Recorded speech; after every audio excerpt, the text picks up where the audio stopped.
Skies over Korea, 1950. The roar of a veteran against the deadly whistle of a new era. On one side, the P-51 Mustang, a living legend of World War II, marked by battle scars and an unshakable reputation.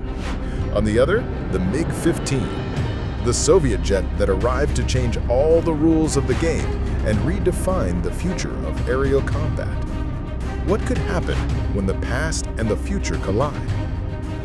In the next few minutes, you will discover how this aerial battle not only defined a war, but an entire generation of pilots and engineers. Because this was not just a battle between fighters, it was a battle of the ages.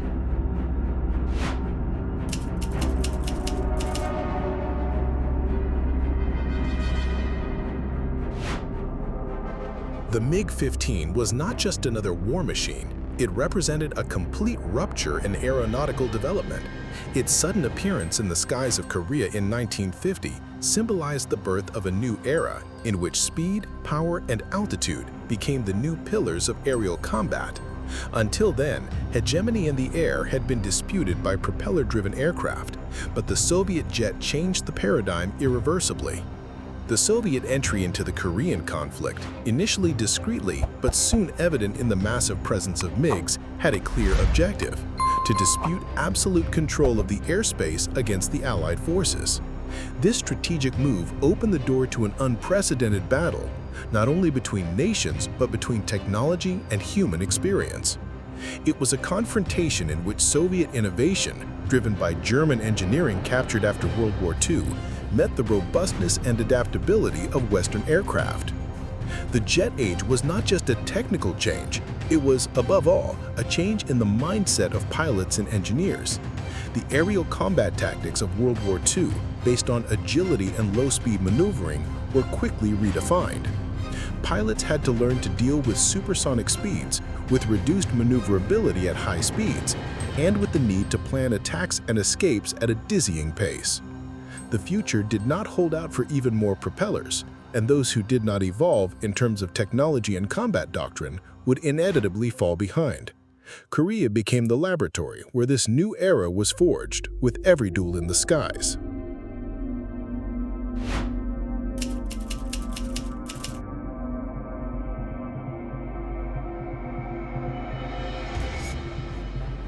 The P-51 Mustang was not just an airplane, it was a living legend. Born out of the British need for a long-range fighter during World War II, the Mustang became the plane that defeated the Luftwaffe and wrote its name in fire and iron across the skies of Europe. Its combination of speed, range, and firepower, powered by the Merlin engine, allowed it to escort Allied bombers all the way to Berlin and back, breaking the back of the German Air Force. Its pilots, many of them decorated aces, saw the Mustang as an extension of their own will to win. In Korea, however, the scenario was radically different. Its piston engine and propeller were up against a clear advantage from the Soviet jet. The Mustang simply could not match the MiG-15 in top speed or altitude. While the MiG could climb to 50,000 feet in minutes, the Mustang struggled to operate efficiently above 26,000 feet, and its top speed was significantly lower. This disadvantage translated into a critical vulnerability. The MiG-15 could dictate the terms of the engagement, attacking from above and behind, and easily pulling away. But what did the Mustang have? The unmatched skill of its pilots. Many of the Mustang pilots in Korea were veterans of World War II, with hundreds of hours of actual combat under their belts and an instinctive understanding of fighter tactics. In low-altitude engagements, where the MiG-15 lost some of its speed advantage due to the density of the air, the Mustang's superior maneuverability and the experience of its pilots made each battle a test of cunning and daring.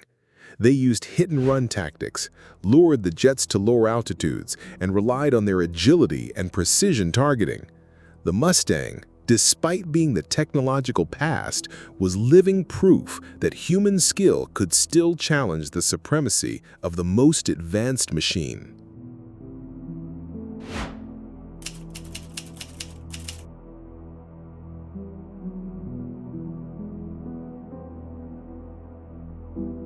The MiG-15 was not just a fighter jet, it was undoubtedly a premonition of the future of military aviation. With its swept wings, lightweight structure, and powerful jet engine, it was designed to climb higher and achieve greater speeds than any other propeller-driven aircraft could dream of. Its climb capability was so impressive that in the blink of an eye, it could climb thousands of meters and gain an advantage over any piston-engine aircraft. Armed with two 23mm and one 37mm cannon, the MiG-15 could disintegrate targets in seconds, making it a lethal threat to bombers and fighters. Its unexpected and overwhelming arrival in the skies over Korea forced the United States and United Nations forces to change all their air battle strategies in the conflict. Suddenly, the air superiority that the Allies had enjoyed in World War II was in question.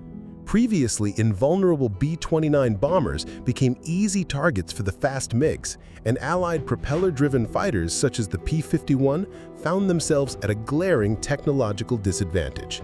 This forced a rapid deployment of Western jets, such as the F-86 Sabre, to counter the threat.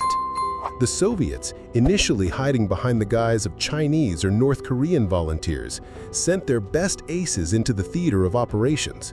Experienced World War II pilots, many with dozens of victories in dogfights, engaged the Allied pilots head-on. This decision turned the battle into a true test of speed against human skill. While the MiG-15 offered a superior platform, success depended on the pilot's ability to exploit this advantage.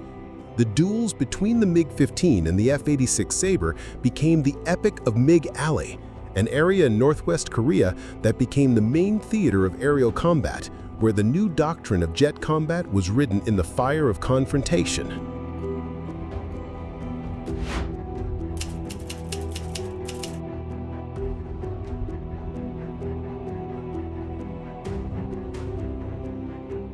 The dogfights between the P-51 and the MiG-15, and later between the F-86 and the MiG-15, were not simple standoffs. They were a battle for prestige, for technological supremacy, and ultimately for absolute control of the skies. Each encounter was more than an ambush. It was a litmus test of combat doctrine, the capabilities of the aircraft, and, above all, the courage and skill of the pilots. The pilots on both sides risked everything in a deadly dance above the Korean mountains and rivers. At breakneck speeds, they tested every limit of the machine, performing extreme maneuvers, enduring G-forces that defied the human body, all to gain a slim advantage over their adversary. The speed of the jets meant that the confrontations were faster, more violent, and often more decisive. A split-second error could mean the difference between life and death. Tactics were adapted on the fly. The MiGs tried to use their altitude advantage to attack from above and disappear, while the F-86s that replaced the P-51 in direct dogfights against the MiGs sought to engage them in horizontal turns where the Sabre had a slight advantage. In the skies over Korea, pilots fought not just for territory or specific tactical objectives, but for the chance to go down in history as the plane and pilot who would dominate the jet age. Individual victories were celebrated, losses were mourned, and the lessons learned from each engagement were meticulously analyzed to refine future tactics. It was a combat laboratory where the evolution of military aviation was accelerated with every second of flight, paving the way for the next generation of jet fighters.